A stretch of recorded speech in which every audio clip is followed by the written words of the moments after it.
social development because we're a part of that ministry. We're a department within that ministry. And by extension, Liberty Lodge Boys Training Center, the staff and the parents of the boys. I want to thank the Lions Club for this donation of seedlings.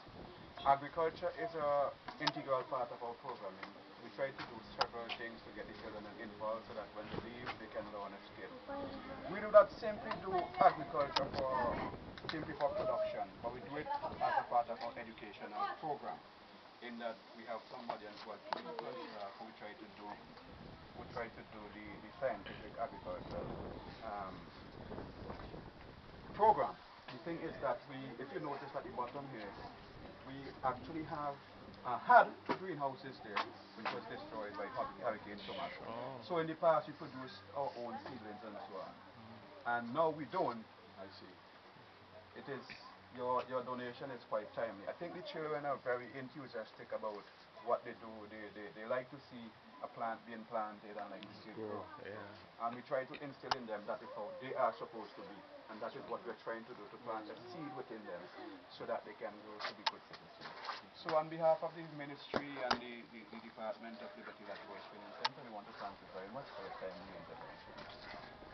What's the number in terms of boys? Now we have 18, 18 and we're expecting 2 more maybe by tomorrow. by tomorrow. Okay. How often do you take the boys? It's not about how often, it's how often there is a need. Okay. You know, I think the question could be, how do we get the boys to come here?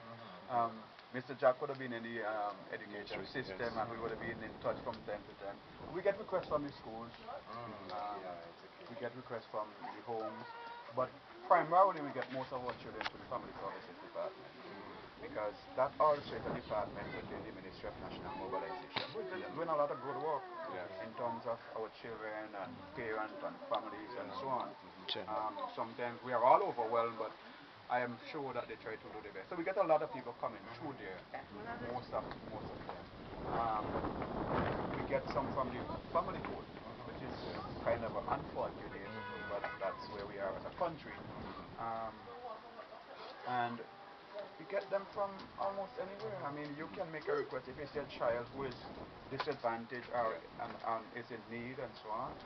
Anybody pretty much can make a request. What we would do is to do our due diligence and our research on the child and see how we can help and so on. What's the age limit and how long do you spend at the center before you place them elsewhere? They come between the ages of 7 to 16 years old. We try to keep them for 2 year period. That doesn't always work. Just like the age limit between 7 and 16, it doesn't always. It depends on the circumstances sometimes. For example, a child might be here and home might be difficult. There might not be a home. Yes. So when the 2 years finish, you already can't put the child back on the street because that's not what we should be doing. Exactly. As a country who would have signed on to UN Convention on the Rights of the Child and so on. So, but essentially we try to get them between 7 and 16, and we try to do a 2 year program with them. Do you have runaways? We have that sometimes. And so we do a lot of different things with them. We do, well, you know, we have education and training, we have skills training, which include agriculture, woodwork, computer, because we have a computer lab, state-of-the-art computer lab, and so on. And we do parenting workshops for the parents and so on. We have meetings with them, outreach, counseling, and those kinds of things. One more question. Do you have students here that sit the comprehensions? We actually have quite a few, 3 of them Three? now. Few. Who's going to write this year? Because I was going to ask if you follow the regular school curriculum. Oh yes, we do, we do. Actually, and I should tell you that what happens is that we have this small school here, so that when they are here for the first period of this thing, they would spend that time here because we need to know where they are academically and where they are behaviorally. And once they are good enough, we put them back into the school system. So we do have children now who are in primary school and who are in secondary school who are not here now. Okay. So those who you're seeing here is actually the ones who are going to school here.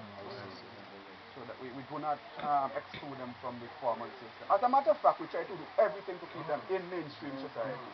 We expose them to everything that the ordinary child would have. But those children are placed back by the parents, or they have foster parents?